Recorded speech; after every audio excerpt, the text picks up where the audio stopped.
ಜಯತಿ ಹರಿರಚಿಂತ್ಯಃ ಸರ್ವದೇವೈಕವಂದ್ಯಃ ಪರಮಗುರುರಭೀಷ್ಟವಾಪ್ತಿದಃ ಸಜ್ಜನಾನಾಂ ನಿಖಿಲಗುಣಗಣಾರ್ಣೋ ನಿತ್ಯನಿರ್ಮುಕ್ತದೋಷಃ ಸರಸಿಜನಯನೋऽಸೌ ಶ್ರೀಪತಿರ್ಮಾನದೋ ನಃ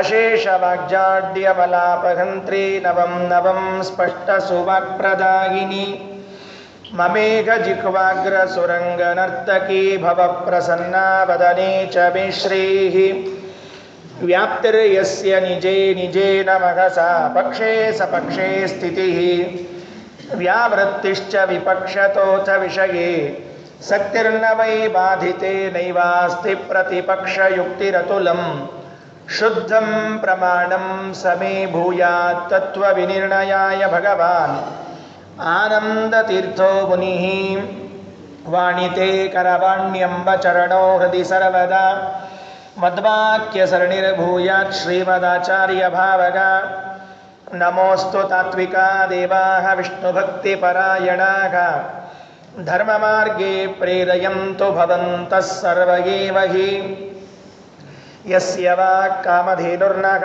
ಕಾಮಿತಾರ್ಥಾನ್ ಪ್ರಯಚ್ಛತಿ ಸೇವೇತಂ ಜಯ ಯೋಗೀಂದ್ರಂ ಕಾಮಬಾಣಚ್ಛಿದಂ ಸದಾ ಅಸ್ಮದ್ಗುರುಸಮಾರಂಭಾಂ ಟೀಕಾಕೃತ್ಪಾದಮಧ್ಯಗಾಂ ಶ್ರೀಮದಾಚಾರ್ಯಪರ್ಯಂತಾಂ ವಂದೇ ಗುರುಪರಂಪರಾಂ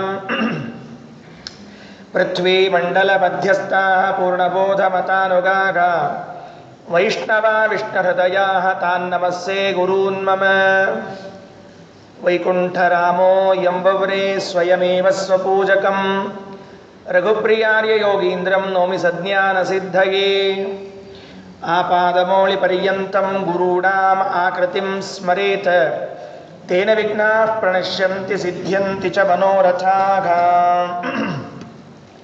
ಶ್ರೀ ಗುರುಭ್ಯೋ ನಮಃ ಹರಿ ಓಂ ಕಾಂತಾಯ ಕಲ್ಯಾಣಗುಣೈಕಧಾಮ್ನೇ ನವದ್ಯುನಾಥ ಪ್ರತಿಭಪ್ರಭಾಯ ನಾರಾಯಣಾಯ ಅಖಿಲಕಾರಣಾಯ ಶ್ರೀಪ್ರಾಣನಾಥಾಯ ನಮಸ್ಕರೋಮಿ.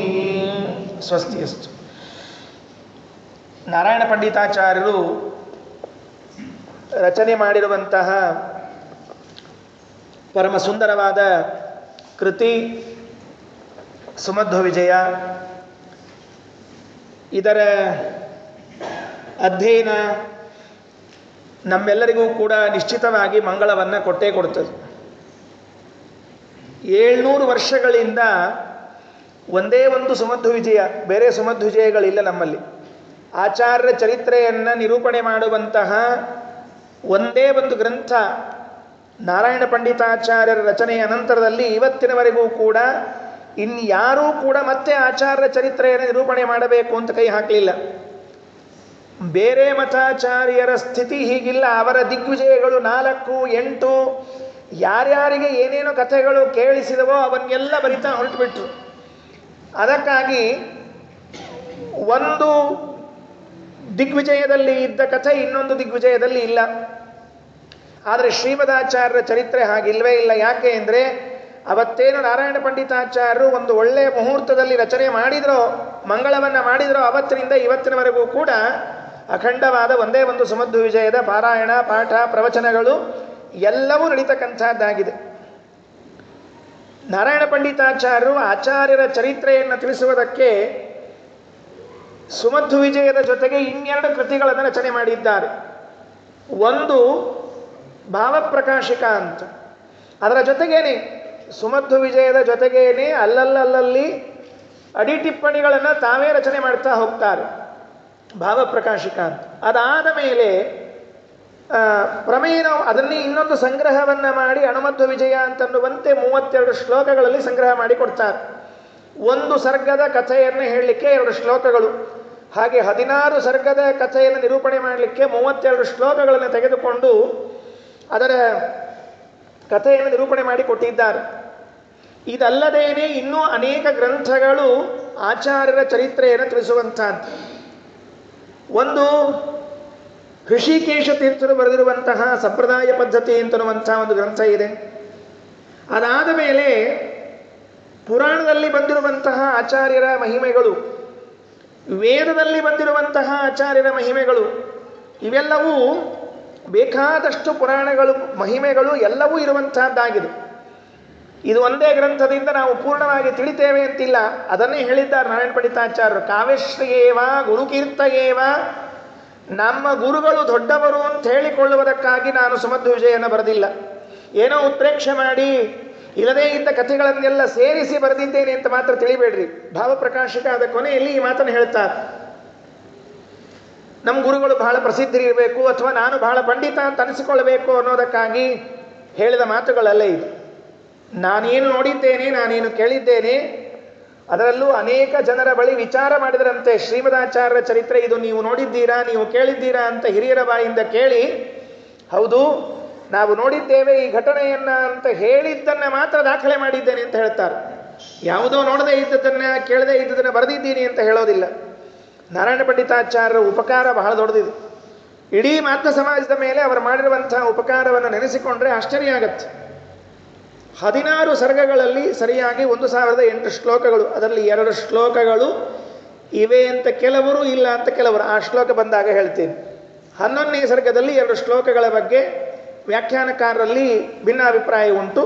ಅದು ಬಿಟ್ಟರೆ 1008 ಶ್ಲೋಕಗಳಲ್ಲಿ 16 ಸರ್ಗಗಳಲ್ಲಿ ಆಚಾರ್ಯರ ಚರಿತ್ರೆಯನ್ನು ವಿಸ್ತಾರವಾಗಿ ನಿರೂಪಣೆ ಮಾಡ್ತಾರೆ. ಶ್ರೀಮದಾಚಾರ್ಯರು ಅವತಾರ ಮಾಡಿದ ಕ್ಷಣದಿಂದ ಹಿಡಿದುಕೊಂಡು ಅದಕ್ಕೂ ಮೊದಲು ಅವರ ಪೂರ್ವ ಅವತಾರಗಳನ್ನು ನಿರೂಪಣೆ ಮಾಡ್ತಾರೆ. ಅವತಾರ ಮಾಡಿದ ಕ್ಷಣ, ಅದರ ಹಿಂದಿನ ಕ್ಷಣದಿಂದ ಪ್ರಾರಂಭ ಮಾಡಿ ಆಚಾರ್ಯರು ಕೊನೇ ದಿವಸ ಅರ್ಥಾತ್ ಮಧ್ವ ವಿಜಯದಲ್ಲಿ ಎಲ್ಲಿ ಮುಕ್ತಾಯ ಮಾಡ್ತಾರೆ, ಐತರೇಯ ಉಪನಿಷತ್ತಿನ ಪ್ರವಚನವನ್ನು ಮಾಡ್ತಾ ಇದ್ರು. ಮೇಲಿಂದ ದೇವತೆಗಳು ಪುಷ್ಪವೃಷ್ಟಿಯನ್ನು ಮಾಡಿದರು ಅಂತ ಹೇಳಿ ಗ್ರಂಥವನ್ನು ಸರ್ವಮಂಗಳವನ್ನಾಗಿ ಮಾಡ್ತಾ ಇದ್ದಾರೆ. ಬಹಳ ಸುಂದರವಾಗಿದೆ. ಒಂದು ದಿವಸ ಇವತ್ತು ಪ್ರವಚನ ಕೇಳಿ ನಾಳೆ ಪ್ರವಚನ ಕೇಳಿ ಮಧ್ವವಿಜಯ ಅಂದರೆ ಹೀಗಿರ್ತದೆ ಅಂತ ಅಂದ್ಕೊಳ್ಬೇಡ್ರಿ. ಯಾಕೆಂದರೆ ಬಹಳ ದೀರ್ಘವಾದ ಜರ್ನಿ ಇದೆ. ಅದು ದೀರ್ಘವಾಗಿ ನೀವು ಹೋಗಬೇಕಾದ್ದರಿಂದ ದೀರ್ಘವಾದ ಕಾಲದವರೆಗೆ ತಾಳ್ಮೆಯಿಂದ ಕೇಳಿದಾಗ ಮಾತ್ರ ಆಚಾರ್ಯ ಮಹಿಮೆಗಳು ಅರ್ಥ ಆಗಲಿಕ್ಕೆ ಸಾಧ್ಯ ಇದೆ. ಸುಮಧ್ವ ವಿಜಯದ ಫಲವನ್ನು ಪಡೆದವರು ಎಷ್ಟು ಜನ ಅಂತ ಲೆಕ್ಕ ಹಾಕ್ಲಿಕ್ಕೆ ಹೋದರೆ ಆಶ್ಚರ್ಯ ಆಗುತ್ತೆ. ಶ್ರೀನಿವಾಸ ತೀರ್ಥರ ಇತಿಹಾಸವನ್ನು ಕೇಳ್ತಾ ಇದ್ದರೆ ಶ್ರೀನಿವಾಸ ತೀರ್ಥರು ನಿತ್ಯದಲ್ಲಿ ಸುಮಧ್ವ ವಿಜಯ ಪಾರಾಯಣ ಮಾಡ್ತಿದ್ರಂತೆ. ನಿಜವಾಗಿ ಆಶ್ಚರ್ಯ ಆಗುತ್ತೆ. ಇವತ್ತಿಗೂ ಕೂಡ ಅನೇಕ ಊರುಗಳಲ್ಲಿ ನಿತ್ಯ ಸುಮಧ್ವ ವಿಜಯ ಪಾರಾಯಣವನ್ನು ಮಾಡಿ ಮುಗಿಸದೆ ನೀರು ಕುಡಿಯೋರಿಲ್ಲ, ತೀರ್ಥ ತೆಗೆದುಕೊಳ್ಳೋರಿಲ್ಲ. ಅಷ್ಟು ದೀಕ್ಷೆಯಿಂದ ಸುಮಧ್ವ ವಿಜಯದ ಪಾರಾಯಣವನ್ನು ಮಾಡ್ತಾರೆ. ನಾವೆಲ್ಲೋ ಇಂಥ ಒಂದು ದಿವಸ ಮಧ್ವ ಜಯಂತಿ ಮಧ್ವನವಮಿ ಒಂದು ದಿವಸ ಮಧ್ವ ವಿಜಯ ಪಾರಾಯಣ ಮಾಡಿ ಅದು ಅರ್ಧ ಗಿರ್ಧ ಮುರ್ಧ ಮಾಡಿ ಮುಗಿಸಿಬಿಟ್ರೆ ಮುಗಿದು ಹೋಯ್ತು ಕೆಲಸ ಅಷ್ಟೆ. ಆದರೆ ನಿತ್ಯದಲ್ಲೂ ಕೂಡ ಸಮಗ್ರವಾದ ಸುಮಧ್ವ ವಿಜಯದ ಪಾರಾಯಣವನ್ನು ಮಾಡ್ತಾ ಇದ್ರು ಅಂತ ಕೇಳ್ತೀವಿ. ವಿಷ್ಣು ತೀರ್ಥರು ಅಡವಿ ಸ್ವಾಮಿಗಳು ನಿತ್ಯದಲ್ಲಿ ಸುಮಧ್ವ ವಿಜಯ ಪಾರಾಯಣ ಮಾಡಬೇಕಂತ. ಮಂತ್ರಾಲಯ ಪ್ರಭುಗಳ ವಿಷಯದಲ್ಲಿ ಒಂದು ಸ್ವಾರಸ್ಯ ಹೇಳ್ತಾರೆ. ರಾಯರಿಗೆ ಆಶ್ರಮ ಆದದ್ದೇ ಮಧ್ವ ವಿಜಯದಿಂದ ಅಂತ ಹೇಳ್ಬಿಡ್ತಾರೆ ವಾದೀಂದ್ರ ತೀರ್ಥರು. ದೃಷ್ಟ್ವಾ ಸಂತುಷ್ಟ ಚೇತ ದಶಪತಿ ಅಚಿನಾದ್ ಅಭ್ಯಸಿಂಚತ್ ಪದೇಶ್ವೇ. ಅವರು ಅಣುಮಧ್ವ ವಿಜಯಕ್ಕೆ ವ್ಯಾಖ್ಯಾನವನ್ನು ಬರೆದದ್ದನ್ನು ನೋಡಿ ಆಚಾರ್ಯರು ಸಂತೋಷದಿಂದ ಇವರಿಗೆ ಸನ್ಯಾಸ ಆಗಲಿ ಅಂತ ಅನುಗ್ರಹ ಮಾಡಿದರಂತೆ. ರಾಯರಿಗೆ ಸನ್ಯಾಸವನ್ನು ಕೊಡಿಸಿರುವಂತಹ ಗ್ರಂಥ ಇದು ಸುಮಧ್ವ ವಿಜಯ. ಬರೇ ನಾವು ಮೋಕ್ಷ ಸಿಗ್ತದೆ ಅದಕ್ಕೆ ಸುಮಧ್ವ ವಿಜಯ ಓದಬೇಕು ಅಂತ ತಿಳಿಬೇಡ್ರಿ. ಅಡವಿ ಸ್ವಾಮಿಗಳು 16 ಸರ್ಗಕ್ಕೂ ಪ್ರತ್ಯೇಕವಾದ ಫಲಗಳನ್ನು ಹೇಳ್ತಾ ಹೋಗ್ತಾರೆ. ಸನ್ನಿಧಾನಂ ಗುಣವ್ಯಕ್ತಿ ಶಾಸ್ತ್ರರಾಜ್ಯಾಭಿಷೇಚನಂ. ಪ್ರತಿಯೊಂದು ಸರ್ಗಕ್ಕೂ ಈ ಸರ್ಗ ಕೇಳಿದ್ರೆ ನಿಮಗೇನಾಗತ್ತೆ, 11ನೇ ಸರ್ಗವನ್ನು ಕೇಳಿದ್ರೆ ಏನಾಗತ್ತೆ ಅಂತ ಹೇಳ್ತಾರೆ. ಸಾಮಾನ್ಯವಾಗಿ 11ನೇ ಸರ್ಗ ಅಂತಂದರೆ ಅದು ಮೋಕ್ಷದ ವರ್ಣನೆ ಇರುವಂತಹದ್ದು ಗ್ರಂಥಭಾಗ. ಅದನ್ನು ಕೇಳಿದರೆ ನಿಜವಾಗಿ ನಿಮಗೆ ಮೋಕ್ಷಶಾಸ್ತ್ರವನ್ನು ಓದಬೇಕು ಅಂತ ಆಸಕ್ತಿ ಹುಡ್ತದಂತ. 10ನೇ ಸರ್ಗವನ್ನು ಕೇಳಿದರೆ ಏನು, ಸರ್ವ ಪುರುಷಾರ್ಥ ಪ್ರಾಪ್ತಿ. ನೀವು ಏನು ಅನ್ಕೊಳ್ತೀರ ಅದಾಗ್ತದೆ. ಮಕ್ಕಳಾಗಬೇಕಾ 10ನೇ ಸರ್ಗವನ್ನು ಕೇಳ್ರಿ. ವಿದ್ಯೆ ಬರಬೇಕಾ 7ನೇ ಸರ್ಗವನ್ನು ಕೇಳ್ರಿ. ವೇದವ್ಯಾಸ ದೇವರ ಚರಿತ್ರೆಯನ್ನು ಕೇಳ್ರಿ. ಅದ್ಭುತ ಅದು. 7ನೇ ಸರ್ಗ ಅಂತಂದ್ರೂ ವೇದವ್ಯಾಸ ದೇವರ ವರ್ಣನೆಯನ್ನು ಇಷ್ಟು ವಿಶಿಷ್ಟವಾಗಿ ಮಾಡಲಿಕ್ಕೆ ಸಾಧ್ಯ ಇಲ್ಲ. ನಾರಾಯಣ ಪಂಡಿತಾಚಾರ್ಯ ಅಷ್ಟು ಅನನ್ಯವಾಗಿ ಮಾಡಿದ್ದಾರೆ. ಹೀಗೆ ಪ್ರತಿ ಸರ್ಗಕ್ಕೂ ಕೂಡ ಒಂದೊಂದು ಮಹಿಮೆ ಇದೆ. ಆಯಾ ಸರ್ಗ ಮುಕ್ತಾಯ ಆದಾಗ ಅದನ್ನು ಸಮನ್ವಯ ಮಾಡಿ ಅದರ ಅರ್ಥವನ್ನು ಹೇಳ್ತೀವಿ. ನಾರಾಯಣ ಪಂಡಿತಾಚಾರ್ಯ ಕೃತಿಗಳು ಅನೇಕ. ಅದರಲ್ಲಿ ನಾವು ಈಗ ನೋಡಲಿಕ್ಕೆ ಹೊರಟದ್ದು ಭಾವಪ್ರಕಾಶಿಕ, ಅಣುಮಧ್ವ ವಿಜಯ ಮತ್ತು ಸುಮಧ್ವ ವಿಜಯ. ಈ 3 ಕೃತಿಗಳನ್ನು ಒಳಗೊಂಡು ಹೋಗಬೇಕು. ಇದಕ್ಕೆ ಮೂಲ ಗ್ರಂಥಗಳು ಯಾವುದು ಅಂತ ಕೇಳಿದ್ರೆ ತ್ರಿವಿಕ್ರಮ ಪಂಡಿತಾಚಾರ್ಯ ರಚನೆ ಮಾಡಿರುವಂತಹ ವಾಯುಸ್ತುತಿ, ಜೊತೆಗೆ ಬ್ರಹ್ಮಸೂತ್ರ ಭಾಷ್ಯಕ್ಕೇನು ತ್ರಿವಿಕ್ರಮ ಪಂಡಿತಾಚಾರ್ಯ ವ್ಯಾಖ್ಯಾನ ಬರೆದಿದ್ದಾರೆ ತತ್ವ ಪ್ರದೀಪ, ಅದರಲ್ಲಿ ಮೊದಲೊಂದು 30 ಶ್ಲೋಕಗಳಲ್ಲಿ ಕೇವಲ ಆಚಾರ್ಯ ಚರಿತ್ರೆಯನ್ನು ಮಂಗಳಾಚರಣೆ ಮಾಡ್ತಾರೆ. ಮಂಗಳಾಚರಣೆ 30 ಶ್ಲೋಕ.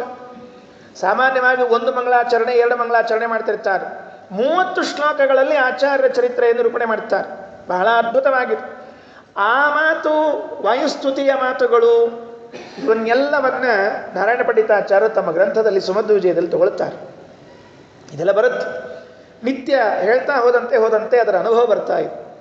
ಹಾಗಾಗಿ ಸುಮಧ್ವ ವಿಜಯ ಇದು ನಾರಾಯಣ ಪಂಡಿತಾಚಾರ್ಯರ ಚರಿತ್ರೆ. ಇದರ ಫಲವನ್ನು ಅನೇಕ ಜನರು ಅದನ್ನು ಪಾರಾಯಣ ಮಾಡಿ ಸಿದ್ಧಿಯನ್ನು ಮಾಡಿಕೊಂಡಿದ್ದಾರೆ. ಶ್ರೀನಿವಾಸ ತೀರ್ಥರು ಪಾರಾಯಣ ಮಾಡ್ತಾ ಇದ್ದಾಗ ಒಂದು ಪ್ರಸಂಗ ಆಯಿತು ಅಂತ ಹೇಳ್ತಿರ್ತಾರೆ, ಹಿರಿಯರ ಬಾಯಿಂದ ಕೇಳಿತ್ತು. ಅವರು ಸುಮ್ಮನೆ ಇದು ನಾವು ಎಷ್ಟು ಅಂಶ ತಗೊಳ್ಬೇಕು ಅಷ್ಟನ್ನು ಮಾತ್ರ ತಗೊಂಡ್ರೆ ಸಾಕು. ಪಾರಾಯಣ ಮಾಡ್ತಾ ಇದ್ರಂತೆ, ಸುಮ್ಮನೆ ಹೇಳ್ತಿರ್ತಾರೆ ತಮಾಷೆಗಾಗಿ. ಪುಸ್ತಕ ಅಲ್ಲಿ ಮಾಡದಲ್ಲಿ ಇತ್ತಂತೆ. ಯಾರು ಕೇಳಬಾರ್ದು. ಶ್ರೀನಿವಾಸ ತೀರ್ಥರಿಗೆ ಸುಮಧ್ವ ವಿಜಯ ಭಯಪಟ್ಟು ಬರ್ತಿರ್ಲಿ ಅಂತ ಕೇಳಲಿಕ್ಕೆ ಹೋಗಬಾರ್ದು. ಘಟತದ ಪ್ರಸಂಗಗಳವೆಲ್ಲ ಸುಮ್ಮನೆ ಅವೆಲ್ಲ ಹಾಗೆ ತಿಳ್ಕೊಳ್ಬೇಕು ಅವೆಲ್ಲ. ಅದು ಮಗಳಿಗೆ ಹೇಳಿದ್ರಂತೆ, ನೀವು ಹೋಗು ಆ ಪುಸ್ತಕ ತಗೊಂಬ, ಮಧ್ವ ವಿಜಯ ತಗೊಂಬ ಅಂತ ಹೇಳಿದ್ರಂತೆ.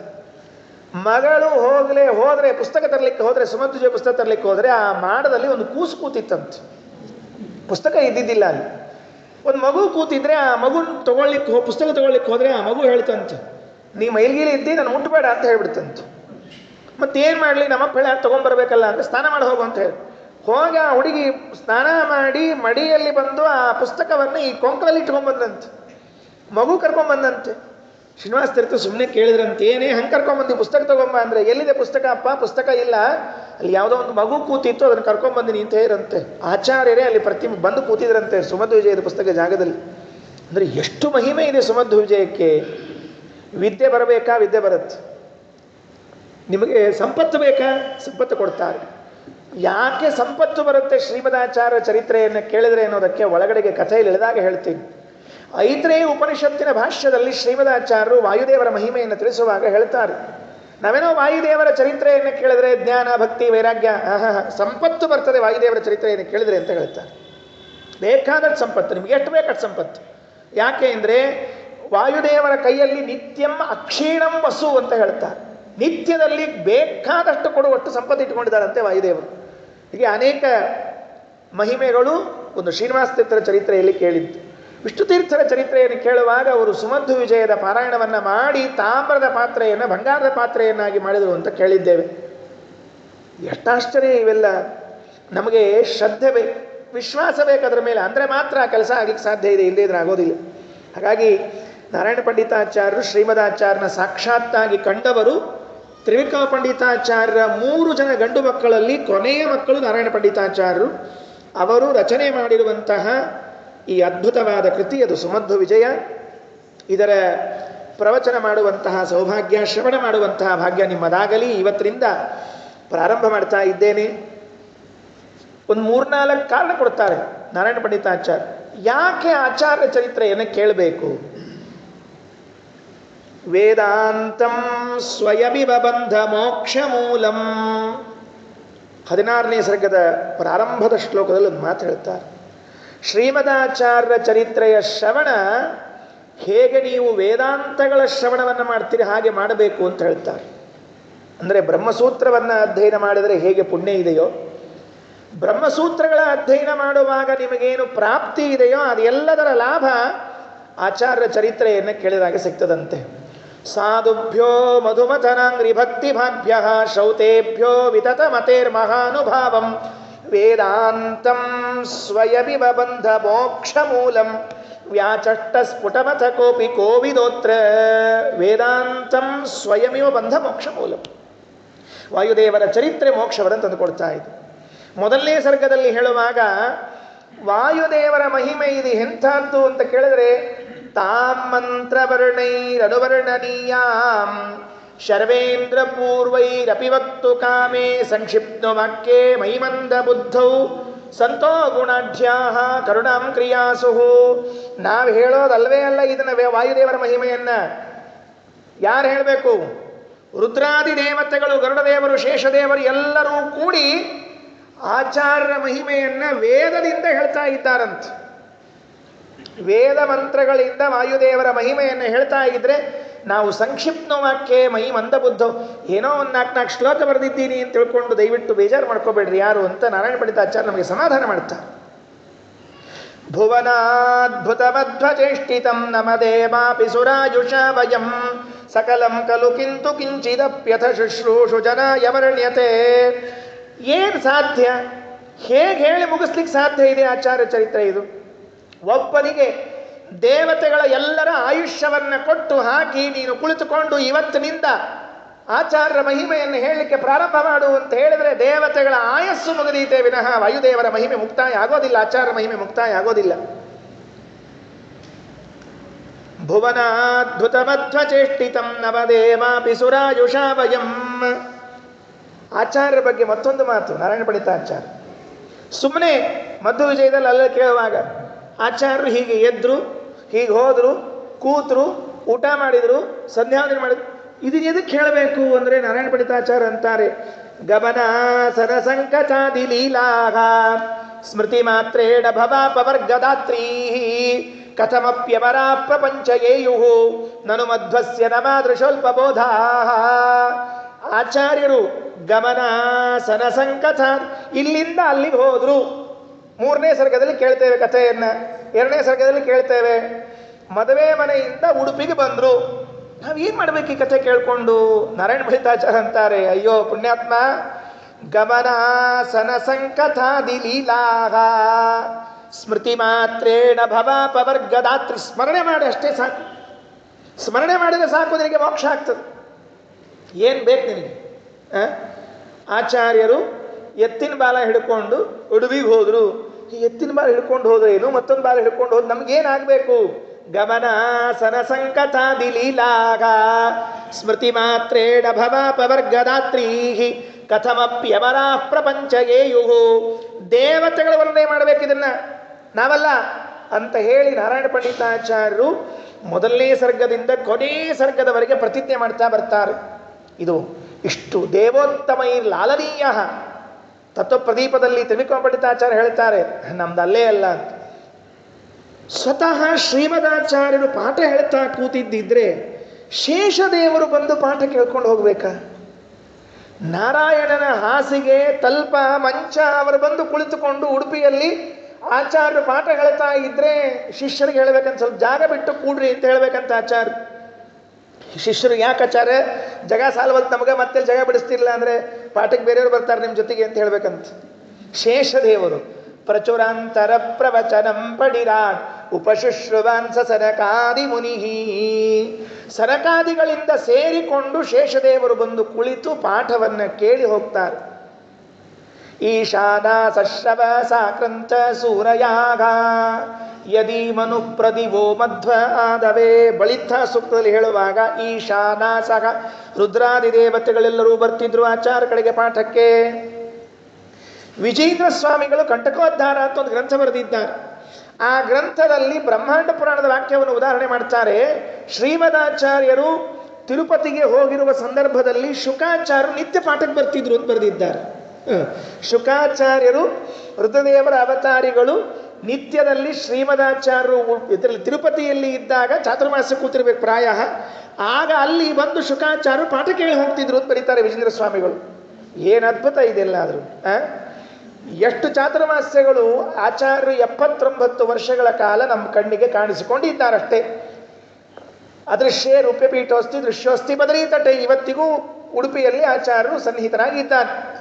ಅಂಥದ್ದು ಆಚಾರ್ಯ ಚರಿತ್ರೆಯನ್ನು ನಾವು ಯಾವ ಮುಖದಿಂದ ಕೇಳಲಿಕ್ಕೆ ಹೊರಟರೂ ಕೂಡ ಅದು ಇಲ್ಲಿಗೆ ಮುಗೀತು, ಇಲ್ಲಿಗೆ ಸ್ಟಾರ್ಟ್ ಆಯಿತು, ಪ್ರಾರಂಭ ಆಯಿತು ಅಂತ ಹೇಳಿ ಬರೋದಿಲ್ಲ.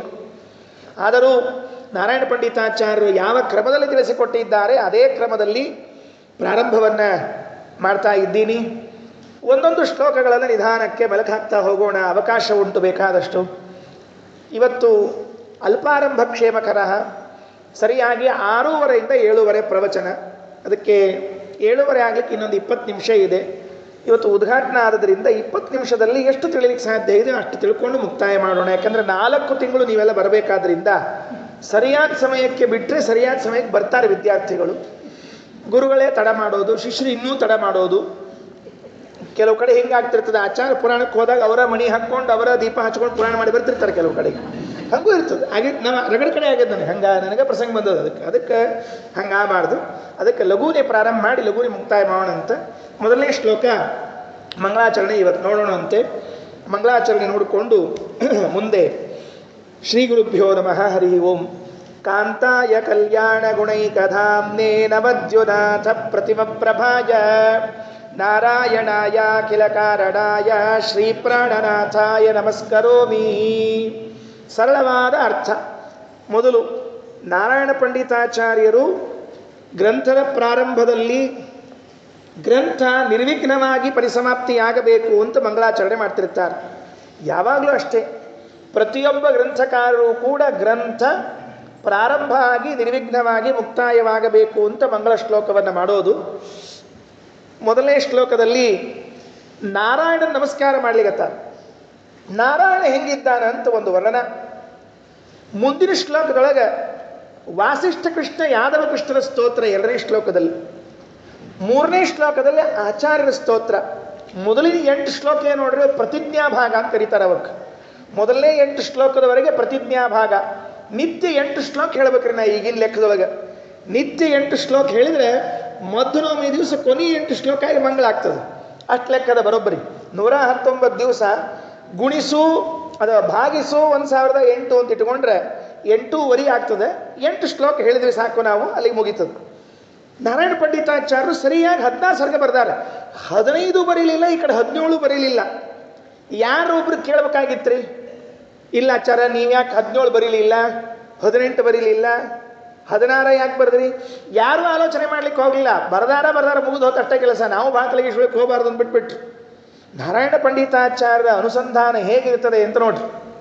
ಯಾಕೆ ಷಟ್ಪ್ರಶ್ನ ಉಪನಿಷತ್ತಿನಲ್ಲಿ ಹೇಳುವಾಗ 16 ಕಲೆಗಳನ್ನು ಹೇಳುತ್ತಾರೆ. ಪ್ರಾಣಾತ್ ಶ್ರದ್ಧಾ ಖಂ ವಾಯುರ್ಜ್ಯೋತಿರಾಪ ಪೃಥಿವೀ ಇಂದ್ರಿಯಂ ಮನಃ ಮನಸೋ ಅನ್ನಮನ್ನಾದ್ ವೀರ್ಯಂ ತಪೋ ಮಂತ್ರ ಕರ್ಮ ಲೋಕೇಶು ನಾಮ ಚ. 16 ಕಲೆಗಳು. 16 ಕಲೆಗಳಿವೆ ಅಂತೆ ಈ ಲಿಂಗ ದೇಹಕ್ಕೆ. ಆ 16ನೇ ಕಲೆ ಯಾವುದು ಅಂದರೆ ಜೀವಕಲಾ ಅಂತ ಹೇಳ್ತಾರೆ. ಆ ಜೀವಕಲೆಗೆ ಅಭಿಮಾನಿಗಳು ಯಾರು ಅಂತ ಕೇಳಿದ್ರೆ ವಾಯುದೇವರು ಅಂತ ಹೇಳಿದ್ದಾರೆ. ಷೋಡಶ್ಯಾ ಕಲಯೈವತು. 16ನೇ ಕಲಕ್ಕೆ ಅಭಿಮಾನಿಗಳು ಯಾರು ಅಂತ ಕೇಳಿದ್ರೆ ವಾಯುದೇವರು. ಹಾಗಾದರೆ 16 ಸರ್ಗಗಳನ್ನು ಕೇಳಿದರೆ 16ನೇ ಕಲಾಭಿಮಾನಿಗಳಾಗಿರುವಂಥ ವಾಯುದೇವರ ಅನುಗ್ರಹಕ್ಕೆ ಪಾತ್ರರಾದರೆ ಆ 16 ಕಲೆಗಳಿಂದ ಕೂಡಿರುವ ಲಿಂಗದೇಹದ ಬಂಧನ ಬಿಡುಗಡೆ ಆಗ್ತದೆ ಅನ್ನೋದನ್ನು ತಿಳಿಸೋದಕ್ಕಾಗಿ ನಾರಾಯಣ ಪಂಡಿತಾಚಾರ್ಯರು 16 ಸರ್ಗದ ಕಾವ್ಯವನ್ನು ರಚನೆ ಮಾಡಿಕೊಟ್ಟಿದ್ದಾರೆ. ಸ್ವಲ್ಪ ಆ ಕಡೆ ಉಪನಿಷತ್ತು, ಸ್ವಲ್ಪ ಈ ಕಡೆ ಪುರಾಣ ನೋಡ್ತಾ ಇದ್ದರೆ ಬೇಗನೆ ಅರ್ಥ ಆಗುತ್ತೆ. ಕಾಂತಾಯ ಕಲ್ಯಾಣ ಗುಣೈಕ ಧಾಮ್ನೆ ನವಜ್ಜುನಾಥ ಪ್ರತಿಮ ಪ್ರಭಾಯ ನಾರಾಯಣಾಯ ಅಖಿಲ ಕಾರಣಾಯ ಶ್ರೀ ಪ್ರಾಣನಾಥಾಯ ನಮಸ್ಕರೋಮಿ. ಇದೊಂದು ಶ್ಲೋಕ ಇಷ್ಟು ಸರಳದರಿ. ಸರಳ ಅರ್ಥ ಹೇಳ್ಬಿಟ್ರೆ ಮುಗಿದು ಹೋಗ್ಬಿಡ್ತದೆ, ಶ್ಲೋಕನೇ ಮುಗಿದು ಹೋಗ್ತದೆ. ಉಳಿದ ಕಡೆಗೆ ಅನ್ವಯಾರ್ಥ ಮಾಡ್ಬೇಕಾದ್ರೆ ಆ ಕಡೆ ಈ ಕಡೆ ಹೊಳಸಾಡಬೇಕಾಗ್ತದೆ. ಇಲ್ಲಿ ಹಾಗೇನಿಲ್ಲ, ಸರಳ ಹೇಳಿಬಿಟ್ರೆ ಸಾಕು, ಕೆಲಸ ಮುಗಿದು ಹೋಯ್ತು. ಕಾಂತಾಯ ಅನ್ನೋ ಶಬ್ದಕ್ಕೆ ಎಲ್ಲ ವ್ಯಾಖ್ಯಾನಕಾರರು ಮನೋಹರನಾದ ಅಂತ ಬರೆದಿದ್ದಾರೆ. ಸುಮಧ್ವ ವಿಜಯಕ್ಕೆ ಅನೇಕ ಜನ ವ್ಯಾಖ್ಯಾನ ಬರೆದಿದ್ದಾರೆ. ವೇದಾಂಗ ತೀರ್ಥರು, ವಿಶ್ವಪತಿ ತೀರ್ಥರು, ಛಲಾರಿ ಆಚಾರ್ಯರು ಇದು ಉಪಲಬ್ಧ ಇರುವಂಥ ವ್ಯಾಖ್ಯಾನ. ಇದಿಲ್ಲದೆ ಇನ್ನೂ ಅನೇಕ ಜನರ ವ್ಯಾಖ್ಯಾನಗಳು ಉಂಟು ಅಂತ ಅಲ್ಲಲ್ಲಿ ಗ್ರಂಥ ಸಂಪಾದನೆ ಮಾಡಿದವರು ಹಾಕಿದ್ದಾರೆ. ವೇದಾಂಗ ತೀರ್ಥರು, ವಿಶ್ವಪತಿ ತೀರ್ಥರು, ಛಲಾರಿ ಆಚಾರ್ಯರು ಕಾಂತಾಯ ಅನ್ನೋ ಶಬ್ದಕ್ಕೆ ಮನೋಹರನಾದ, ದೇವರು ಹೇಗಿದ್ದಾನೆ ಅಂದರೆ ಮನೋಹರನಾಗಿದ್ದಾನೆ. ಕಲ್ಯಾಣ ಗುಣೈಕ ಧಾಮ್ನೆ ಅಂತಂದರೆ ಎಲ್ಲ ಮಂಗಳ ಗುಣಗಳು ಅವನಲ್ಲಿವೆ. ಈ ಸರಳವಾಗಿ ಅರ್ಥ ಆಗುವಂತಹದ್ದು ಕಲ್ಯಾಣ ಗುಣೈಕ ಧಾಮ್ನೆ. ನವಜ್ಜುನಾಥ ಪ್ರತಿಮ ಪ್ರಭಾಯ, ಹೇಗಿದ್ದಾನೆ ನಾರಾಯಣ ಅಂತ ಕೇಳಿದ್ರೆ ಈ ಆಕಾಶದಲ್ಲಿ ಈಗ ತಾನೇ ಸೂರ್ಯೋದಯ ಆಗಿರ್ತದಲ್ಲ, ಆ ಸೂರ್ಯೋದಯ ಆಗುವಾಗ ಒಂದೇನು ಕೆಂಪು ಬಣ್ಣ ಇದೆಯಲ್ಲ, ಆ ಕೆಂಪು ಬಣ್ಣದ ನಾರಾಯಣ ಅಂತ ವರ್ಣನೆ ಮಾಡ್ತಾ ಇದ್ದಾರೆ. ಹಾಗಿದೆಯಂತೆ ಬಣ್ಣ. ಶ್ರೀ ಪ್ರಾಣನಾಥಾಯ, ಲಕ್ಷ್ಮೀ ಪ್ರಾಣನಾಥನಾಗಿದ್ದಾರೆ. ಅಖಿಲ ಕಾರಣಾಯ, ಜಗತ್ತಿಗೆ ಕಾರಣನಾಗಿರುವಂತಹ ನಾರಾಯಣನಿಗೆ ನಮಸ್ಕರೋಮಿ, ನಮಸ್ಕಾರ ಮಾಡುತ್ತೇನೆ ಅಂತ ಸರಳವಾದ ಮಂಗಳಾಚರಣದ ಅಭಿಪ್ರಾಯ. ಇದು ಎಲ್ರಿಗೂ ಅರ್ಥ ಆಗತ್ತೆ. ಯಾರು ಸುಮಧ್ವ ವಿಜಯವನ್ನು ಕೈ ಹಿಡ್ಕೋತಾರೋ ಅವ್ರಿಗೆಲ್ರಿಗೂ ಇದು ಅರ್ಥ ಆಗತ್ತೆ. ಒಂದೆರಡು ವಿಚಾರವನ್ನು ನನಗೆ ತಿಳಿದದ್ದನ್ನು ನಿರೂಪಣೆ ಮಾಡುವ ಪ್ರಯತ್ನ ಮಾಡ್ತೇನೆ. ಮನೋಹರನಾದ ಮನೋಹರನಾದ ಅಂತನ್ನುವ ಅರ್ಥವನ್ನು ಕಾಂತಾಯಿ ಎಂಬ ಶಬ್ದಕ್ಕೆ ಇದ್ದಂತೆ ಇನ್ನೊಂದು ಅರ್ಥವನ್ನು ಹೇಳಲಿಕ್ಕೆ ಬರ್ತದೆ. ಏನರ್ಥ? ಕಾಂತಾಯಿ ಅಂದರೆ ಪ್ರಿಯನಾದ ಅಂತ ಅರ್ಥ. ಮನೋಹರನಾದ ಅನ್ನೋಕ್ಕಿಂತಲೂ ಅದೊಂದು ಅರ್ಥ. ಇನ್ನೊಂದು ಅರ್ಥ ಯಾವುದು ಅಂದರೆ ಪ್ರಿಯನಾದ ಅಂತ ಅರ್ಥ. ಎಲ್ಲರಿಗೂ ಅತ್ಯಂತ ಪ್ರಿಯನಾಗಿದ್ದಾನೆ ದೇವರು ಅಂತನ್ನೋದಕ್ಕಾಗಿ ಅವನಿಗೆ ಕಾಂತಾಯ, ಕಾಂತ ಕಾಂತ ಅಂತ ಕರಿಬೇಕಂತ. ಭಾಗವತ ತಾತ್ಪರ್ಯದಲ್ಲಿ ಶ್ರೀಮದಾಚಾರ್ಯರು ಹೃದಯಂ ಪ್ರಿಯಮುದ್ರಿಕ್ತಂ ಕಾಂತಮಿತ್ಯಭಿಧೀಯತೆ ಅಂತ ಕೋಶವನ್ನು, ಅಭಿಧಾನ ಕೋಶವನ್ನು ಹೇಳ್ತಾರೆ. ಹೇಳುವಾಗ ಹೃದಯ, ಪ್ರಿಯ, ಉಚ್ಚಿತ್ಕಂ ಅಂತ ಕೆಲವು ಕಡೆಗೆ ಪಾಠ ಇದೆ, ಉದ್ರಿಕ್ಕಂ ಅಂತ ಕೆಲವು ಕಡೆಗೆ ಪಾಠ ಇದೆ, ಕಾಂತಂ ಅಂತ ಸೇರಿಸ್ತಾರೆ. ಅದಕ್ಕೆ ಅರ್ಥ ಏನು ಅಂದರೆ ಇವೆಲ್ಲವೂ ಪರ್ಯಾಯ ಪದಗಳು. ಕಾಂತ ಅನ್ನೋ ಶಬ್ದಕ್ಕೆ ಪ್ರಿಯ, ಹೃದಯ ಅನ್ನೋ ಶಬ್ದಕ್ಕೆ ಪ್ರಿಯ, ಉಚ್ಚಿತ್ಕಂ ಅನ್ನೋದಕ್ಕೆ ಪ್ರಿಯ ಅಂತ ಅರ್ಥ. ಹಾಗಾದರೆ ಕಾಂತಾಯ ಅಂತಂದರೆ ಸರ್ವರಿಗೂ ಪ್ರಿಯನಾದವನು ಅಂತ ಅರ್ಥ. ಸಾಮಾನ್ಯವಾಗಿ ಮನೋಹರ ಮನೋಹರ ಅಂತ ಎಲ್ಲ ಕಡೆಗೆ ವ್ಯಾಖ್ಯಾನಕಾರರು ಹೇಳಿದ್ದುಂಟು. ಅದನ್ನು ಬಿಟ್ಟು ಮತ್ತೊಂದು ಅರ್ಥ ತಿಳಿಯೋದಾದರೆ ದೇವರು ಸರ್ವರಿಗೂ ಪ್ರಿಯ. ಯಾಕೆ? ಬೃಹದಾರಣ್ಯಕದಲ್ಲಿ ಒಂದು ಮಾತು ಬರ್ತದೆ. ದೇವರು ಯಾಕೆ ಸರ್ವರಿಗೂ ಪ್ರಿಯನಾದ? ದೇವರು ಯಾಕೆ ಸರ್ವರಿಗೂ ಪ್ರಿಯನಾದ ಅನ್ನೋದಕ್ಕೆ ಆಚಾರ್ಯ ಒಂದು ಮಾತು ಹೇಳ್ತಾರೆ. ಯತ್ ಸಂಪರ್ಕಾತ್ ಪ್ರಿಯ ಆಸನ್ ತತಃ ಕೋನ್ ಅಪರ ಪ್ರಿಯ ಪ್ರಾಣಬುದ್ಧಿ ಮನಃಕಾತ್ಮ ದೇಹಾಪತ್ಯ ಧನಾದಯ. ದೇವರು ಅಲ್ಲಿ ನಿಂತಿದ್ದ ಅನ್ನೋದಕ್ಕೆ ಆ ವಸ್ತು ನಮಗೆ ಪ್ರಿಯವಾಗಿತ್ತಂತೆ. ಯತ್ ಸಂಪರ್ಕಾತ್ ಪ್ರಿಯ ಆಸನ್. ಯಾವುದರ ಸಂಪರ್ಕ? ಎಲ್ಲಿ? ಹೆಂಡತಿ ಗಂಡನಿಗೆ ಬಹಳ ಬೇಕಾಗಿದ್ದಾಳೆ ಅಂತ ಇಟ್ಕೊಳ್ರಿ. ನನ್ನ ಹೆಂಡತಿ ಅಂತ ಊರು ತುಂಬ ಹೇಳ್ಕೊಂಡು ಬರ್ತಾನೆ ಅಂದರೆ ದೇವರ ಸನ್ನಿಧಾನ ಇದೆ ಅಂತ ಅರ್ಥ. ದೇವರು ಒಂದು ಕ್ಷಣ ತನ್ನ ಸನ್ನಿಧಾನವನ್ನು ಮರೆ ಮಾಡಿದ ಅಂದರೆ ಇದ ಗಂಡ ಹೆಂಡತಿ ಕೋರ್ಟ್ನ ನಿಂತಿರ್ತಾರೆ ಮರುದಿವಸ ಅಷ್ಟೇ. ಯಾಕೆ? ಆಚಾರ್ಯರು ಯತ್ ಸಂಪರ್ಕಾತ್ ಪ್ರಿಯ ಆಸನ್. ಏನು ನನ್ನ ಮಗ ಅಂತ ಹೇಳಿಕೊಂಡ ತಂದೆ ಮಾರನೇ ದಿವಸ ಜಗಳಕ್ಕೆ ನಿಂತಿರ್ತಾರೆ. ಯಾಕಾಯಿತು? ಯತ್ ಸಂಪರ್ಕಾತ್ ಪ್ರಿಯ ಆಸನ್. ಹಾಗಾದರೆ ದೇವರು ಅಲ್ಲಿದ್ದು ಪ್ರೀತಿಯನ್ನು ಹುಟ್ಟಿಸಿದ್ದಾನೆ ಅನ್ನೋದಕ್ಕಾಗಿ ಅವರೆಲ್ಲರೂ ಪ್ರಿಯರಾಗಿದ್ದಾರೆ. ನವಾ ಅರೆ ಪತ್ಯುಕಾಮಾಯ ಪತಿಪ್ರಿಯೋ ಭವತಿ ಆತ್ಮನಸ್ತು ಕಾಮಾಯ ಪತಿಪ್ರಿಯೋ ಭವತಿ. ದೇವರು ಪ್ರಿಯನಾಗಿದ್ದಾನೆ ಅನ್ನುವುದಕ್ಕಾಗಿ ಇವರೆಲ್ಲರೂ ಪ್ರೀತಿಪಾತ್ರರಾಗಿದ್ದಾರೆ, ಇಲ್ಲದೇ ಇದ್ರೆ ಪ್ರೀತಿಪಾತ್ರರಲ್ಲ ಅಂತ ಬೃಹದಾರಣ್ಯಕದಲ್ಲಿ ಯಾಜ್ಞವಲ್ಕ್ಯರು ಮೈತ್ರೇಯಿಗೆ ಹೇಳುವಾಗ ಆ ಮಾತನ್ನು ಹೇಳ್ತಾನೆ. ಕಾಂತಾಯ ಅನ್ನೋ ಶಬ್ದಕ್ಕೆ ಮನೋಹರನಾದ ಎಂಬುವ ಅರ್ಥದ ಜೊತೆಗೆ ಪ್ರಿಯನಾದವನು ಅಂತ ಅರ್ಥ ಇಟ್ಕೊಳ್ಬೇಕು. ಕಾಳಿದಾಸ ಇದನ್ನು ಪ್ರಯೋಗ ಮಾಡ್ತಾನೆ. ಕಾಳಿದಾಸ ರಘುವಂಶದಲ್ಲಿ ಹೇಳುವಾಗ ಭೀಮಕಾಂತೈ ನೃಪಗುಣೈಹಿ ಅಂತ ಪ್ರಯೋಗ ಮಾಡಿದ್ದಾನೆ. ಹೇಗಿದ್ದ ದಿಲೀಪ ಮಹಾರಾಜ ಅಂತ ಕೇಳಿದ್ರೆ ಭೀಮಕಾಂತೈ ನೃಪಗುಣೈಹಿ, ಭಯಾನಕವಾಗಿ ಇದ್ದ, ಪ್ರಿಯನಾಗಿ ಇದ್ದ ಅಂತ ಎರಡೂ ಗುಣಗಳನ್ನು ವರ್ಣನೆ ಮಾಡುತ್ತಾ ಕಾಂತ ಶಬ್ದವನ್ನು ಪ್ರಿಯ ಎಂಬ ಅರ್ಥದಲ್ಲಿ ಬಳಸಿದ್ದಾನೆ. ಆಚಾರ್ಯರು ಕೋಶವನ್ನು ಉದಾಹರಣೆ ಮಾಡಿದ್ದಾರೆ. ಅದರ ಅನುಗುಣವಾಗಿ ದೇವರು ಪ್ರಿಯ ಅಂತ ಅರ್ಥ ಮಾಡಿಕೊಳ್ಳ್ರಿ. ಪ್ರಯೋಗದಲ್ಲೂ ಉಂಟು, ಆದ್ದರಿಂದ ಮಾಡಿಕೊಳ್ಳಬಹುದು. ಅಥವಾ ವಾದರಾಜ ಸ್ವಾಮಿಗಳು ಒಂದು ಮಾತು ಹೇಳ್ಯಾರ, ಭಾಳ ಚಂದದ. ವಾದರಾಜ ಸ್ವಾಮಿಗಳು ಹೇಳಿದ್ದೇನು ಅಂದರೆ ಕಾಂತ ಸಯೇವ ಯಸ್ಥೈರ್ಯ ಶೌರ್ಯ ಸೌಂದರ್ಯ ಸಾಗರ ಸುಖಸ್ಯ ಅಂತಕರಂ ಕಾಂತಂ ಅಪರಂ ತರ್ಕಯಾಮಹೇ ಅಂತ ರುಕ್ಮಿಣೀಶ ವಿಜಯದಲ್ಲಿ ಹೇಳುವಾಗ ಯಾರಿಗೆ ಕಾಂತ ಅಂತ ಕರಿಬೇಕು ಅಂತ ರಾಜರು ಹೇಳ್ತಾರೆ. ಎಲ್ಲ ಗೋಪಿಕಾಸ್ತ್ರೀಯರು ಬಂದು ಕೃಷ್ಣನ ಹತ್ರ ನಿಂತಿದ್ರಂತೆ. ಕೃಷ್ಣ ಕೇಳಿದ, ಅಲ್ರಿ ಯಾಕೆ ಬಂದಿದ್ದೀರಿ ರಾತ್ರಿ ಹೊತ್ತು? ಗಂಡಂದ್ರೆ ಇರ್ತಾರೆ, ಹೋಗ್ರಿ. ಅವ್ರು ಹೇಳಿದರು, ಪತಿಸುತಾನ್ ವಯಾ ಭ್ರಾತೃಬಾಂಧವಾನ್ ಅತಿ ವಿಲಂಘ್ಯತೆ ಅಚ್ಯುತಾಗತಾಗ. ಎಲ್ಲಾರನ್ನೂ ಬಿಟ್ಟು ಬಂದೀವಿ, ಗಂಡನ ಮಕ್ಕಳನ್ನ ಎಲ್ಲರೂ ಬಿಟ್ಟು ಬಂದೀವಿ. ಯಾಕೆ ಬಿಟ್ಟು ಬಂದ್ರಿ? ಹೋಗಬೇಕೋ ಬೇಡ ನಿಮ್ಮ ಗಂಡಂದ್ರ ಹತ್ರ ಅಂದಾಗ ಆಗ ಗೋಪಿಕಾಸ್ತ್ರೀಯರ ಬಾಯಿಯಿಂದ ರಾಜರು ಹೇಳಿಸುವಂಥ ಶ್ಲೋಕ ಕಾಂತ ಸಯೇವ ಯಸ್ಥೈರ್ಯ ಶೌರ್ಯ ಸೌಂದರ್ಯ ಸಾಗರ ಸುಖಸ್ಯಾಂತಕರಂ ಕಾಂತಂ ಅಪರಂ ತರ್ಕಯಾಮಹಿ. ಯಾರು ಕಾಂತ? ಯಾರಿಗೆ ಕಾಂತ ಅಂತ ಕರಿಬೇಕು? ಯಾರು ಸ್ಥೈರ್ಯ, ಯಾರು ಶೌರ್ಯ, ಯಾರು ಸೌಂದರ್ಯ ಸಾಗರನಾಗಿದ್ದಾನೋ ಅವನು ಮಾತ್ರ ಕಾಂತ ಆಗಬೇಕು. ಉಳಿದವರೆಲ್ಲ ಯಾರು ಅಂದರೆ ಕ ಅಂತ ಹೇಳ್ಬಿಟ್ರು. ಕ ಅಂದರೆ ಸುಖ, ಅಂತ ಅಂದರೆ ನಾಶ ಮಾಡೋದು. ಈ ಉಳಿದ ಗಂಡಂದ್ರೆ ಏನೋ ನೋಡ್ರಿ, ಜಗತ್ತಿನಾಗಿದ್ದು ಗಂಡಂದ್ರು ಎಲ್ಲ ಸುಖ ನಾಶ ಮಾಡೋ ಗಂಡಂದ್ರೆ ಇವೆಲ್ಲ.